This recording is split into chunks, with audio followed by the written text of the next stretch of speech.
to our chapter and affiliate leaders advocacy training. So here, my name is Jennifer Simpson. I'm the manager of advocacy and education. On the phone with me today is Maura Fitzsimons, who works at Strategic Healthcare in Washington, D.C., and is part of the team that we have in D.C. who's been working incredibly hard with us and with the HD community to get the HD Parity Act passed. Hi all, I'm excited to be with you today and talk to you a lot about the Huntington's Disease Parity Act and how we can push it closer to passage and bring benefits to the entire community. So a few quick webinar basics. If you guys have any questions, there is a tab over on your sidebar where you can ask a question. If we see that something comes up, feel free to ask a question at any time. We'll answer it as we go along. Or if it's something we can answer at the very end, we'll wait till the end. But feel free to chime in, and we will do our best to answer all your questions. So why don't we get rolling? Okay. So, Maura, I did this for you on your behalf, but a quick disclosure that Maura doesn't have any personal or financial relationships with anything to disclose in the last 12 months, et cetera, et cetera. So all our legal bases are covered. And then equally, any information provided by speakers here or during any of our webinars are part of the advocacy program, are for informational use only. If you have any questions about medical care or anything like that, please consult your healthcare provider, your neurologist, or someone who has greater expertise in that area. Okay, so I'm going to hand it over to Maura. So basically, our overview for today. Apologies if any of this is repetitive. I know we've got a couple folks on the call with us today who are Parity Act sort of experts, so we might be doing a bit of overview for you all, but we want to make sure that everyone's on the same page and everyone has all the same information. So we're going to start just with a basic overview of the U.S. Congress, how a bill becomes a law, and then what the issue is that we're trying to solve with the HD Parity Act and how the HD Parity Act tackles that problem. Then we'll get on to our advocacy strategy for 2016 and how you all out in the field as chapter and affiliate leaders can get involved and what we need from you all on how you guys can make a difference, because you are so the eyes and the ears on the ground, and with help from you all, we can make a huge difference for the HD Parity Act in 2016, and we can see this bill passed. All right, so Maura, I'm going to let you take it away. Great, thanks so much, Jennifer. And I just wanted to thank you all again for taking the time to chime in today. As Jennifer said, a bit of this might be a refresher for some of you, but we want to make sure everyone has the same basic understanding of how Congress works. As you know, the decisions made by our elected officials trickle down and affect all of our day-to-day lives, and so it's good to have that background of how decisions are made and how our congressional staffers and elected officials go about making decisions on all of our behalf. So if we head over to the next slide, I'll just kind of walk you through quickly what the congressional breakdown is. Now, first things first, a congressional term lasts 2 years, and right now we're in the 114th Congress. At the end of every Congress, bills have to be reintroduced as newly elected officials are coming into Congress. And that actually brings me to the next point about the 2 chambers of Congress.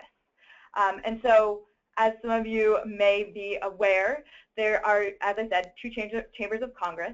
The House of Representatives is the larger of those 2 chambers.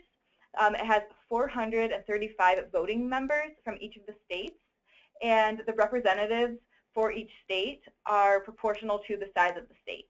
So states such as California and Texas, which have a very large population size, will have more representatives than smaller states such as Rhode Island. There are, however, also 6 non-voting delegates, and these come from the 5 U.S. territories and Washington, D.C. Now, these delegates are not able to vote, but they are able to speak on behalf of their constituents from those territories and the District of Columbia, and they are also able to just offer advice and support for different legislation without actually being able to vote for it. But these individuals are voted at the end of every 2 years. They are either up for re-election or or they are replaced by other individuals. But basically, at the end of every 2 years, the entire House is up for re-election, and that's dissimilar to the U.S. Senate, where only a third of the senators are up for election every 2 years. Because in the Senate, there are 100 senators, 2 from each state, and as you can understand, in the Senate, it's not based on population size at all. Everybody has equal representation regardless of your population. And there's also no representation for the U.S. territories or Washington, D.C. But these senators do serve a 6-year term, and at the end of every Congress, as I said before, 1/3 of those senators are up for re-election again. We're actually in an election year right now, so come November, 1/3 of the Senate and the entire House will be up for re-election. All right, and now I see we're on to our next slide, which all of these, this is really a map of how a bill becomes a law. This is a simplified version, which I know all of these arrows pointing does not look too simplified right now, but I'll walk you through it just to make sure everyone has a clear understanding of how a bill comes from being an idea that either a member of Congress or their staff or constituent has to being signed into law by the president. So as you see at the top, every bill comes really from an idea.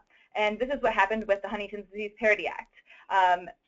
Folks in the HD community came up with, saw a problem and they came up with an idea to fix it. And after that idea came into conception, basically we brought it to Congress and let them know what the issue was. And then the representative was able to draft the legislation, introduce it, and it then is assigned to a House committee. So after introduction, the bill goes to committee. And the committee is really a group of members who focus on specific issue areas. Each committee has different jurisdiction over each specific issue area. And once the committee receives the bill, then it goes to a subcommittee, which is an even smaller group within that committee. And the appropriate subcommittee will have take an even closer look at the bill because they have that expertise in, say, healthcare in our instance. And so the smaller subcommittee evaluates, amends the bill, and votes it out into the larger chamber of either excuse me, the House or the Senate. So once the bill is voted out of the subcommittee, it goes to the larger chamber, which the larger chamber then votes on the bill. As the map shows right here, we're implying that it always goes through the House. It can go through the House or the Senate, but after one of the chambers votes on the bill, then the bill is then tossed over to the opposite chamber. So for instance, the Senate would then take up the House bill and they would vote on it. And if both the House and the Senate have voted on the same bill, no changes have been made, then it will be sent directly to the President.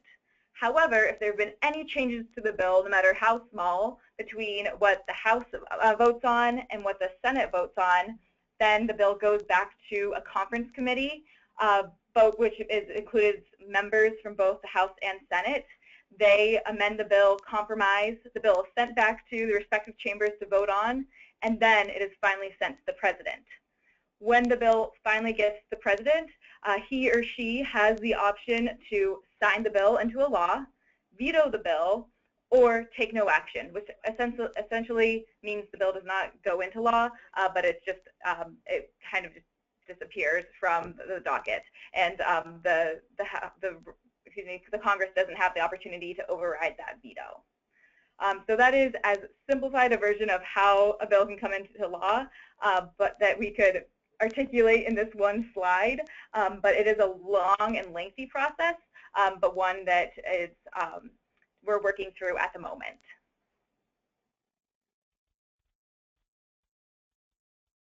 All right, and now the question, how long does it take, is something that I get and my team here in DC gets quite often, and not just from the HD community, but all the different advocacy groups and clients across the board have this question, because it can be very wary wading through, as you saw the process I just walked through quickly a few moments ago.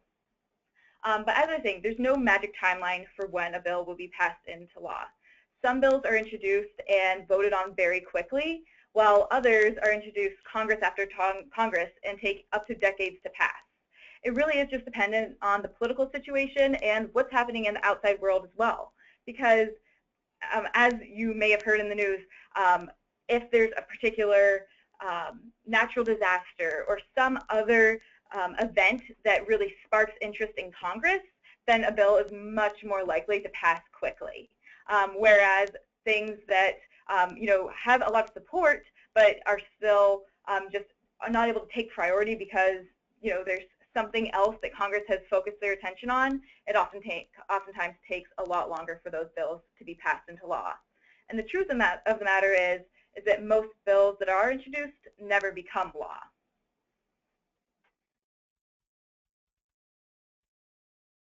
This next slide actually just demonstrates that point of how many bills are introduced each Congress and how few are actually passed into law, make their way to the President's desk to be signed. So these graphs up here show the last 4 Congresses. The top left corner is the most current Congress. And as you can see, we currently are in the 114th Congress, and it looks very similar to all the other Congresses before it that are pictured on this slide, where the big blue section, those are all of the bills that are introduced and have no vote. That's the large majority of bills that are introduced are just not acted upon, whereas the red, the enacted laws, is a very tiny sliver, and it becomes increasingly smaller as we get closer and closer to present day, which it can be frustrating, I know, but it is just the truth of the matter is that there are thousands of bills that are introduced, and a mere fraction actually do result in being passed into law. So I know what I've painted so far is not the prettiest picture of how a bill becomes a law, and it can be, as I said, it's frustrating from our end, from your end, working through Congress trying to gain traction and move the bill forward. And so sometimes you think, why do we need legislation? Why do we want to get involved in this process? But the answer to those 2 questions are something that many of you can testify to personally. And that's that there are huge problems with Medicare and Social Security for people with Huntington's disease. It is a large issue, and it's something that needs our attention. And so that's why it's worth it to us, and it's worth it to you clearly, to try and weigh into that process and really try to make sure that our government is serving the people that, that need them the most and that rely on them. All right, so the 2 problems that I'm sure many of you are aware of already, and that we are focusing on right now have to do with Social Security disability insurance and with Medicare. I'm going to start off, though, with giving you just a quick refresher on the disability system. So Social Security started years back to make sure that we could care for the elderly in our country. Once individuals were at retirement age, too old to continue working, we wanted to make sure that they did not go into poverty and have no resources whatsoever because they were too old to work. And so Congress realized that they needed to do something to help this population, and they set up Social Security the Social Security system for the elderly population. Soon after that, however, Congress realized that there was also a group of people who were not at retirement age, but could not work because of either a disease or a disability that prevented them from being able to go to work every day and maintain employment. And so thus they created the Social Security disability insurance system, and that's to make sure that these people aren't living in poverty either, and that there are still resources at their disposal. And so when they were creating the disability insurance system, they had to identify who is disabled and really classify individuals as being disabled or not. And so to do this, they created blue books that have listings for each of the specific diseases. Now, Huntington's disease was included in these blue books, and their listing was written back with all the other diseases about 30 years ago. However, it included only what we knew about Huntington's disease at the time, and that was the physical movement, so the chorea. In the time since those listings were originally written, we have come to learn a ton through, medical research and scientific research that Huntington's disease is not just a physical disease, but it has many other symptoms as well. And so while we all know that now, the Social Security disability insurance system has not come up to speed with all of that research. They are continuing to use the chorea as the signifying factor of Huntington's disease. And so, as you know, this leaves out a huge population within the Huntington's disease population who are not able to qualify for for Social Security disability insurance. This is an enormous problem because it's leaving out a big group of people, and it's just wrong.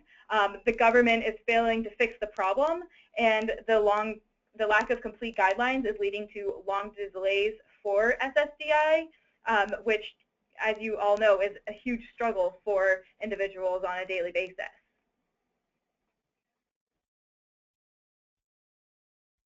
Now, secondly, we are facing issues with Medicare because there's a 2-year waiting period for individuals once they gain access to Social Security disability insurance until they get to access Medicare. And so the long delay for Social Security disability insurance just prolongs delay in access to medical care.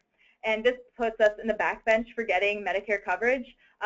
And as you know, with many diseases, HD being one of them, an inability to access medical care earlier on only creates more problems in the long run. And so we want to make sure that individuals have access to care when they need it, when it will be most effective. And the current system is just really completely forbidding people from accessing the care that they need.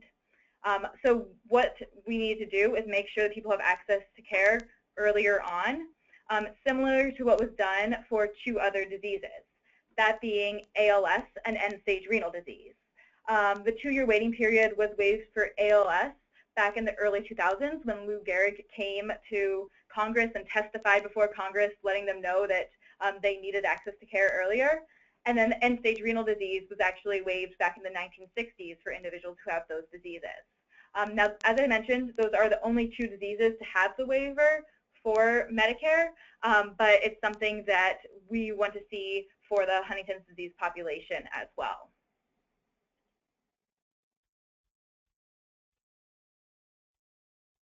All right, and so this is what brings us exactly to the solution.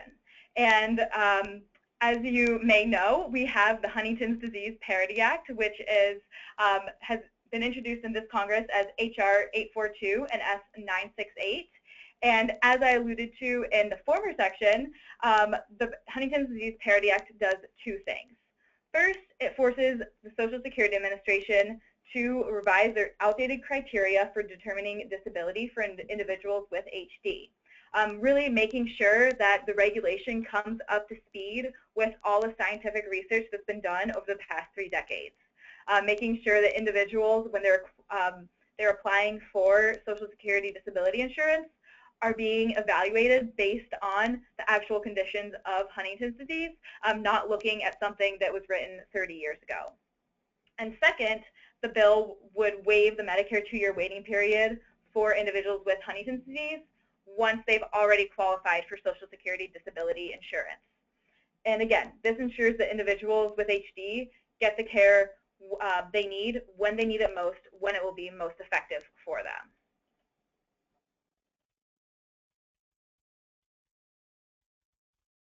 All right. And Jennifer, if you want to, oh, perfect, actually. And so, as I said, this bill is going to fix the broken Social Security system for individuals with Huntington's disease and make sure that individuals have access to care when they need it most. We are not asking for a new or additional social safety net for individuals with Huntington's disease, but this bill is really just asking the government to fix the HD-shaped hole that's in the current system. We need to make sure that people are not falling through the cracks anymore because they're unable to access the care that they need.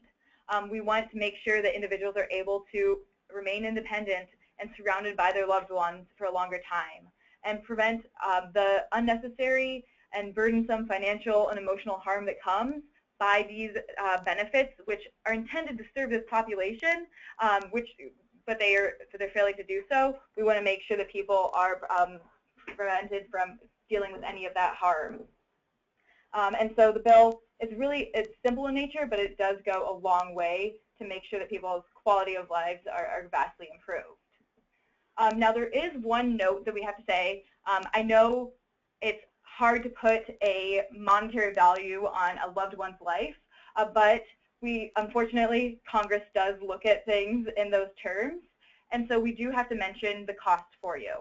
Now, we estimate that this legislation will cost $10.5 to $13 million per year.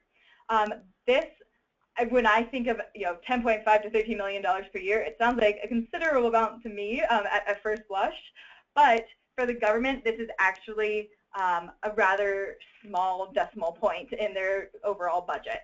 And so cost is something that the government and the Congress is definitely paying sharp attention to, but it is also something that we, in the frame of reference of all the money that the government spends each year, it isn't a significant amount, which is, I think, in part why we've been able to have so many even fiscal conservatives support this legislation.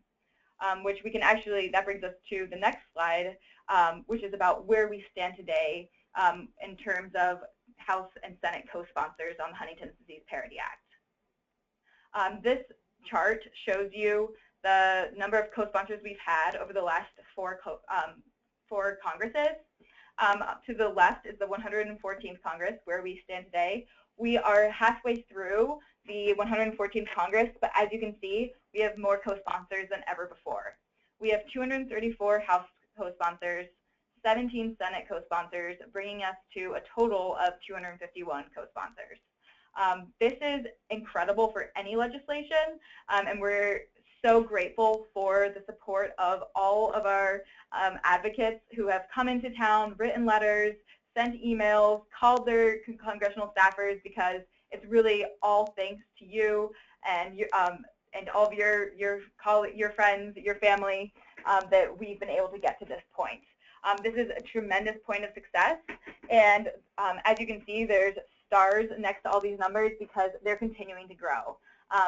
More and more frequently, emails from different staffers saying they want to join the bill. And so this number is incredible as it stands right now, but we only expect that it will continue to increase as the months go on and the years go on in this Congress.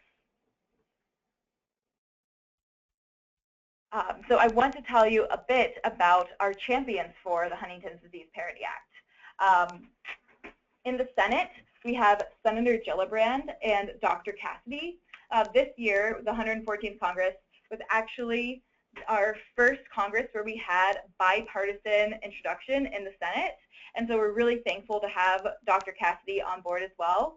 He was actually a former co-sponsor from when he was in the House before he was elected into the Senate last year, and so we have both of them leading the bill, leading our charge over on the Senate side.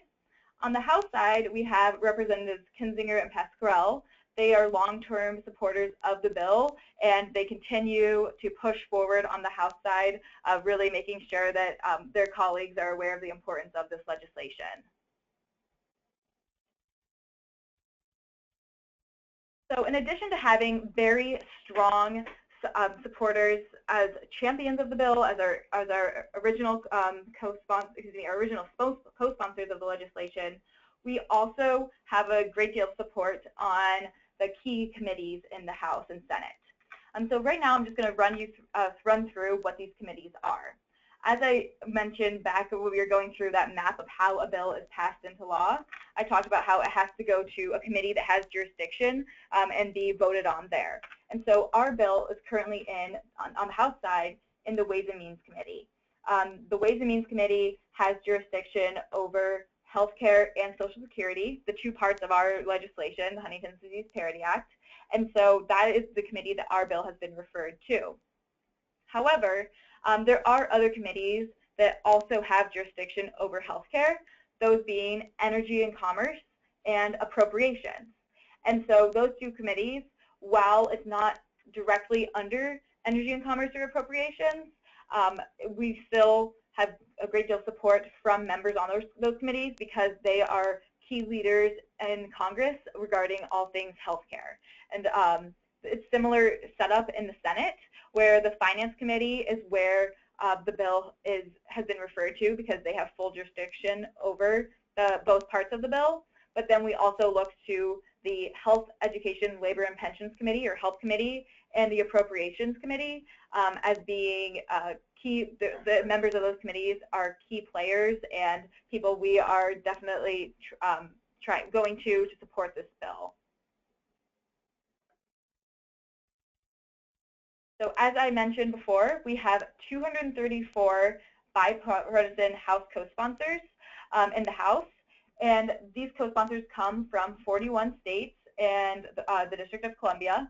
There are 142 Democrats, 92 Republicans, and this is actually a very bipartisan bill. Most other pieces of legislation don't have as much significant support from members from both parties.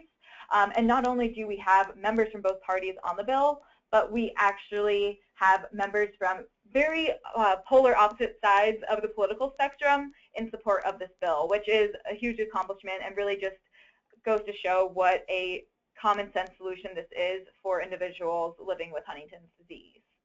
I will also make note that we started out this Congress very strong, where we introduced with 100 original co-sponsors, and so that definitely, again, just goes to show how much support there is for the legislation in Congress.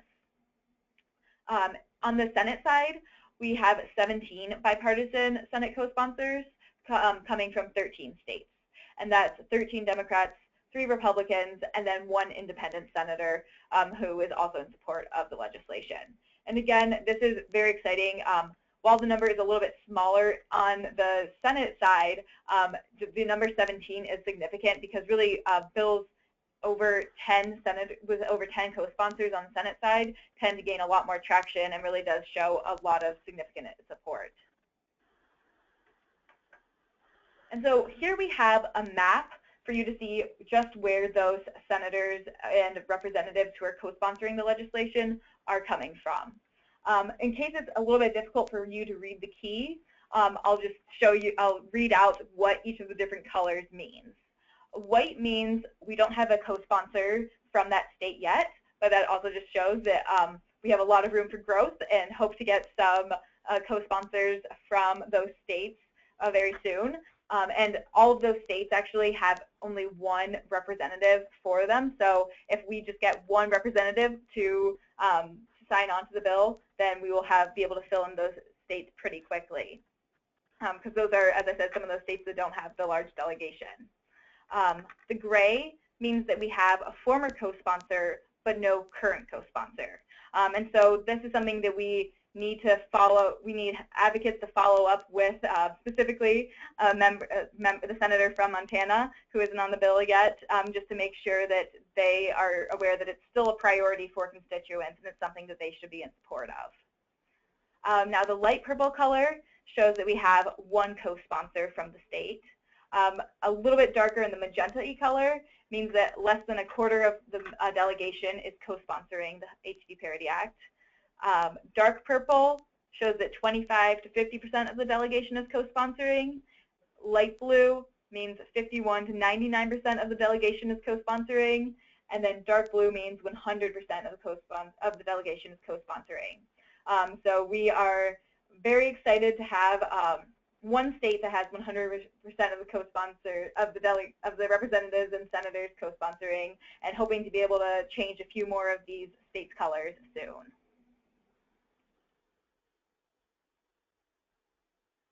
All right, and so as we work towards those goals, we continue to work with key members of the House and the Senate to make sure that they're reaching out to their delegation. And so as you can see here, these are the House Ways and Means and Senate Finance co-sponsors that we already have on the legislation.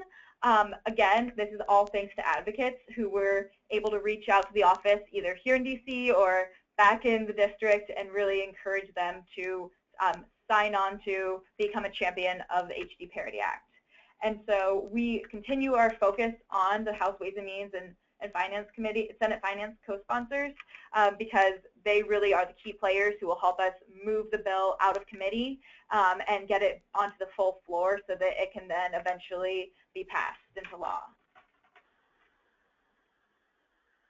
And so, that being said, we have a number of offices, as you can see from this list, of members who we want to get onto the bill. These are really our targets, our priorities, because if we are able to get these members onto become co-sponsors of the legislation, then that will mean a significant amount to the House and Senate leadership, to the committee chairs, and really help us push the bill forward with a lot of momentum. And so, as you can see, who's making up this list? It's members of either the Ways and Means or the Finance Committee, because as I've said already, these are the individuals who will be able to get us from committee, out of committee, and onto the House floor. We also want to target the former staff, former co-sponsors, because they clearly took an interest to this bill once before, at least once before, and we want to make sure they get back on that bill as a co-sponsor again. And there are a few other offices that are on this list that are neither former co-sponsors nor on the Senate Finance or Ways and Means, House Ways and Means committees, but we again want to work with those offices because they're either moderates who we think are very approachable, or they're influential members who are maybe close with leadership, and we want to make sure that they are in support of the legislation.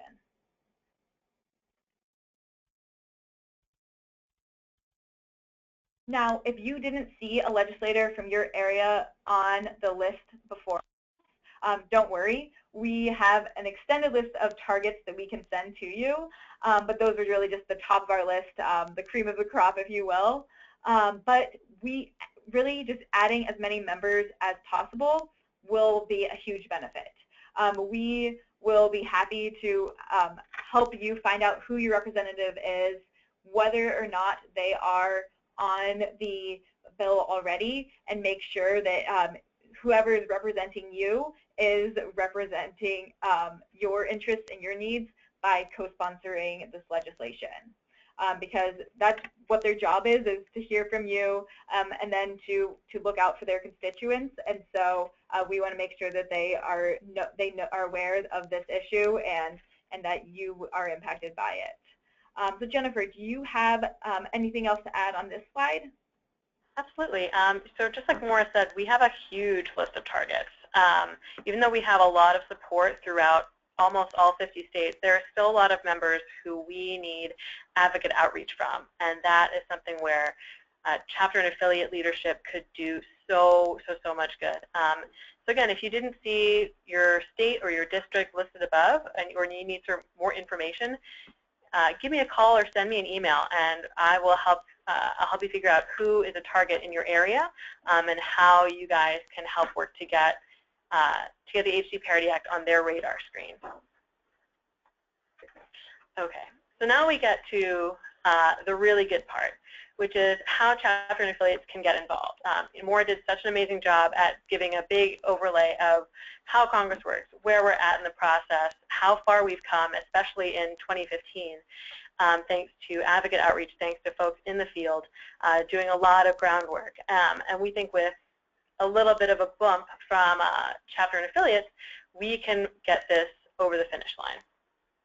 So the first thing to do, and I think this is one of the easiest, is to just start creating awareness. So each chapter and affiliate should have a Facebook account. One easy way to start getting the word out is just start posting about the Parity Act.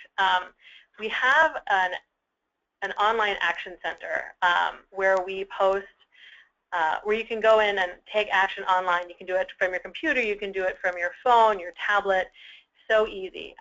And you can post links on Facebook that will allow people to just click right from there and go and take action. And those can all be found as well at hdsa.org/takeaction, or the national page will post about them, and you can repost them through the chapter and affiliate Facebook pages. It's wonderful. It's easy. It's a great way to get the word out really, really quickly that we need action right away. Another thing that we've been using a lot, especially over the past year or two, are infographics. I don't know if you guys have found this, but what we've seen here at the National Level is that pictures will really speak 1,000 words. We have state-based infographics on HDSA Connect about the Parity Act that will say things like, this, for instance, in Indiana, there are, 8,000 people who are affected by Huntington's disease, and it goes through, what the symptoms look like, what your chances of having HD are if you have a parent affected, and what this bill does and why it's so important, all in one easy graphic. And you can post that on your Facebook page, either once a week, every couple weeks, so that you're constantly getting the word out there that there are people in your area who are affected and there's something that people can do about it. If you want to create a special infographic, if you have something where you want to punch something up a little bit, feel free, give me a call, send me an email, let me know, and we can work on something for you guys here at the national level. I'll do a quick plug for Chris. He is a wizard at infographics, and we can get you guys something easily. The other thing is, if you guys have younger members in your chapters and affiliate, if you guys have NYA members, get them to use their social media outreach. Younger people are so incredibly plugged in, and they have already done, also especially NYA, has done an amazing job getting the word out through social media, getting the word out by doing fly-ins, by doing meetings, by then posting about it. If they're in meetings, they are posting pictures about, at congressional offices all day long. Get them to use, if you have younger members, have them use their social media accounts. Get them connected, because they'll have a really wide reach as well. They are a great way to plug into an even broader network. So encourage them to get involved as well. And then number 2 is engage your community. One of the things that we developed last year and that we're really happy about is if you guys are having any events, Team Hope Walks, Hoopathons, happy hours, you guys can have advocacy tables there. Something quick and easy. We created these Parity Act advocacy cards, which you see below, and are also on HDSA Connect for download. You can print out, 50 of them, 25 of them, however big your event is, however many people you think you can get who are going to be there. And as they're, registering for the event, you can say, oh, do you want to take action today for the HD community? And all a person has to do is fill out their name, address, email, and if they want to, a quick message about why the HD Parity Act is important to them, and done. They've taken action right then and there.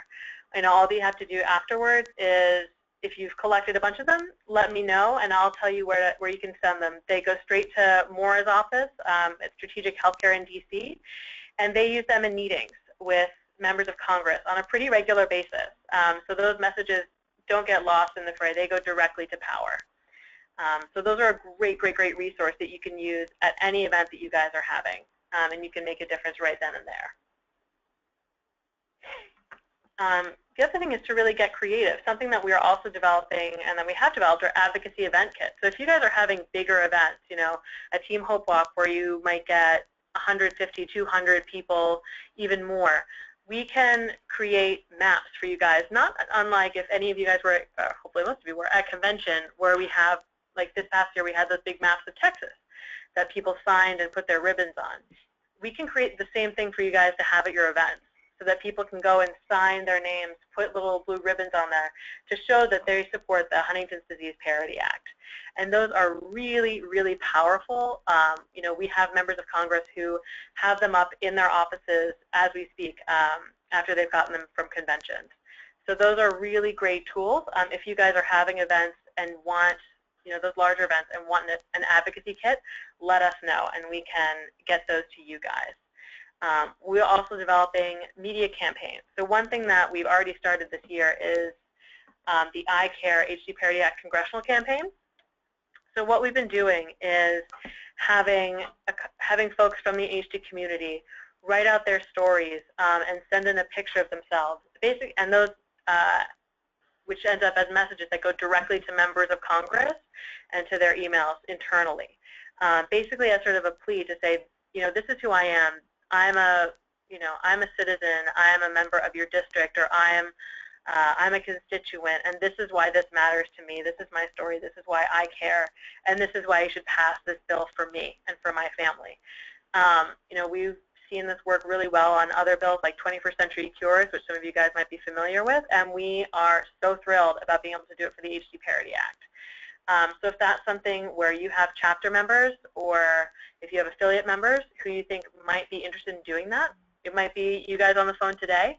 We are always looking for new voices. We need as many people as we can to take part in this. And it is a great way to be able to share your story directly with your members of Congress and directly with power. Now, the other thing that we're working on, it hasn't launched yet, but to sort of keep in the back of your minds, is we'll be doing an HD video message campaign as well.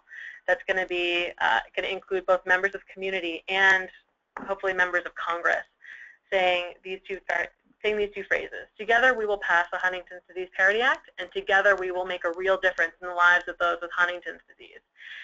So what we're looking for are members of the community to send in short videos of themselves saying those two phrases, and then we will sort of create this big supercut of hopefully hundreds of people and members of Congress all joining voices together to sort of pledge that they will make a difference and that they will pass the Parity Act. So keep that in the back of your mind as well, that could be a really great way for folks in the field, for folks in chapters and affiliates to get involved, get your message out, get your face out, and make a huge difference, I think, for the HD Parity Act and for HD in general, to raise a lot of really incredible awareness.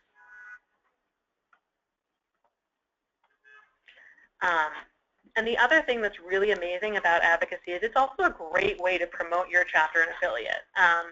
The more that you guys are able to engage in advocacy, the more talk about how you are working to make a difference in the lives of those with HD in your community. If you have folks from your chapter or your affiliate who are going to meetings in the district, who are, who set up an advocacy table at your Team Hope Walk, at your Hoopathon, at your at a celebration of hope, that is something that you guys can be promoting and saying and talking about what a great job that you guys have done to make a difference for the HD community through advocacy work. Also, I know we've talked a bit about the NYA, and that one of the ways that they've made a huge difference is by doing fly-ins. Between I think 40 and 50 members of the NYA have gone in to do fly-ins in 2015. And in 2016, we would love to start to see some chapter members and affiliate members join as well. There are so many opportunities. Either if you want to do things at home, you don't have to come to DC. You can do them in your home state. You can set up meetings in the district and go get 5 or 10 people to go together, to go to a meeting with your senator, to go to a meeting with your representative, and talk about the HD Parity Act. Take pictures of you guys there. Be wearing an awesome HDSA chapter T-shirt that you guys can sort of brand yourselves to say, we are making a real difference. We met with our senator, and we let them know why the HD Parity Act is so important. And now they know why Huntington's disease is something they need to pay attention to. So that's also, it's just a great way to be able to say about, to talk about great things that your chapter or your affiliate are doing for the HD community in your state and around the country. Okay. Let's see. So next step, so now that we've gone through sort of all the nitty-gritty, the next question is, okay, so what do I do, right? What do I do right now? So the first thing to do is sign up as an e-advocate. So if any of you folks are not getting emails from me every now and then saying, take action now, we need your help, send a message today, just go to hdsa.org/takeaction, and you can sign up as an e-advocate. There's an action alert up about your New Year's resolution to pass the HD Parity Act. All you need to do is put in your zip code, and then it'll auto-populate your senators, your representative, and you fill in your information, and you send messages, and boom, you're in our e-advocate system. You are an e-advocate. So that's an easy thing that hopefully everybody on the call can do today. You can even probably do it on your phone right now as I'm talking. The other thing that you can do, if you don't know already, and this is something that's easy to do is just find out what congressional district you live in and where your chapter affiliate is located. So you can just go in and say, oh, our chapter or affiliates, mailbox, we're located in the 10th district in Missouri. Great, which means that you can do advocacy with that member of Congress. You can take action with that member. And then if you live in a different district, say you live in the 11th district, you can also take action with that member as well. It just gives you a lot of great options for who you can work with. The other thing is to start putting together an outreach email to your mailing list about HD advocacy, sort of a mini rundown of kind of what we've gone over today. What is the HD Parity Act? Why is this important to the HD community? And then tell them how they can get involved. Tell them about hdsa.org/takeaction, about the different advocacy alerts we've got up. That's an easy, squeezy way to get the message out right away and get a lot of people thinking, oh, I knew that I could, go to a Team Hope Walk. I didn't know I could also take action and be an advocate as well. Tomorrow, post an infographic on Facebook about the HD Parity Act and call people to action. Super easy, super quick, and you can get a big reach. You can make a big difference. Whether it's, something that one of those state-specific ones that we have on HDSA Connect, or whether it's, the New Year's resolution infographic that we have that you can link to an action alert. Whatever it is, post something tomorrow on your chapter affiliate Facebook page, and see how many people you can reach. And then if you thought I was done there, no. So we've got even more steps that you guys can go through. Once you've got that put together, send that email out and call them to action. And then, as I mentioned, we have this I Care HD Parity Act congressional campaign. From your chapter, from your affiliate, find one person who can participate, who might want to participate. Do some reach out to them. Say, hey, there's this really important thing we've got going on. It could be you. And we think that we'd love to have your voice. We'd love to have a voice from Kentucky. We'd love to have a voice from Nebraska. We'd love to have a voice from South Dakota. Whoever, we need your voice. And see if you can get someone from your chapter, your affiliate involved. And then, I feel good about infographics. Post another infographic next week. Go for it. Like I said, pictures speak 1,000 words. And we have gotten so much great traction from our infographics. Just keep them coming, and if you need any help, again, reach out and ask. And then over the next few weeks, like I said, we have advocacy kits. We've got those HD advocacy cards. Look over your event schedule and see what's going on. Education events, happy hours, hoopathons, anything that you guys have got going on. You have the opportunity to set up, an advocacy table, set up a station where people can go and take action right then and there. So think about where you can start to insert this into your events and really start to access an even larger audience than maybe we have been before or you have been before.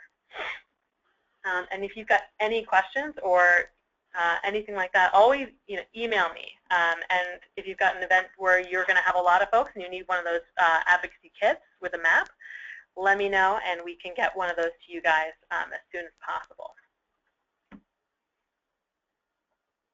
Okay, so that, I don't want to sort of give you guys too much homework, but that's what I've got for you folks for chapters and affiliate. And I see we've got a couple of questions. Let me see if I can do this. Okay. So Nancy Hale has asked, do we have plans to do any advocacy activities in DC immediately before or after the Baltimore Convention? That is an amazing question, Nancy. And yes, we would love to do an advocacy day before the Baltimore Convention or after, depending on the congressional schedule. And what we're hoping to do would be, we're still figuring out the details, but it would probably be like a drive-in day or so people could come in and go out as they could to be able to go and set up meetings on the Hill. So yes, we are absolutely planning on doing some advocacy since we'll be right in the area. It is such a good opportunity. And we want as many folks as we can to be involved. We know that for some people coming from far away, it might be a little difficult to drive in or fly in. Everything is minor technical difficulties on this end. So we know that it could be difficult, if you're coming from Utah to drive into Baltimore, drive into DC. But we want as many people as we can to be able to take action. So yeah. Any other questions from folks out in the field?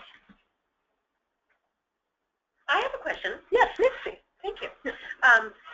So Maura, going back to one of your first slides that went over the past few years of the bills that have been passed, it seemed that in past years the number of bills that were passed were around the 10 to 12,000, if I'm correct from reading it, introduced, I'm sorry. But this year, and we're ending it in 11 months, it's at about 3,000 or so that were introduced. Does that mean there's going to be less bills introduced this year? Or does that mean there's going to be 8,000 introduced in the next 11 months to keep with the same numbers? Or do the numbers fluctuate each year? That's a great question, and the numbers do fluctuate each year. It really is just dependent on members' priorities, what they're looking at. Since we're coming into an election year right now, it could go either way. Some members might be saying, I'm going to rush and get in as many bills that would support my constituents, whether they be industry or, certain causes that they are rather prominent in their districts, that it could increase some, whereas other members might be campaigning a lot of the time and not be looking to introduce right now. So it could go either way, but it's not that there's a set number, there must be 8,000 introduced each Congress. It really is just dependent year to year on what members' priorities are, what their staffers are looking at, and really what their constituents are looking at too. Thanks, Maura. That's great. Mm. Any other questions from folks? From folks in the field?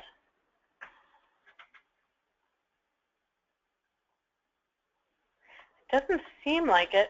So I know we are getting to the end of our time. We've got about 5 minutes left. If you guys have any questions, please feel free to email me. Like I said, those HD Parity Act cards are available for download on HDSA Connect. If they aren't already, they will be extremely soon. I have the best of assurances that that's true. And we definitely, and also there are state-based infographics for folks to be able to use, to be able to have printed out as handouts at events as well, so people can get some really quick hits of information, especially for how many people in the state are affected by HD. I think those are really powerful numbers. Okay, so that is it for me, I believe. I want to thank everybody here. Thank you, Maura, so much for being on the call and for taking time with us today to talk about the HD Parity Act. And thank you to all the chapter and affiliate leaders out there who joined us today. If you know of anyone who wanted to be on the webinar but couldn't make it, we have recorded this webinar and we will be posting it to our YouTube channel and hopefully also uploading it to HDSA Connect so that it can be shared. All right. Thank you again, everybody, and have a wonderful, wonderful day.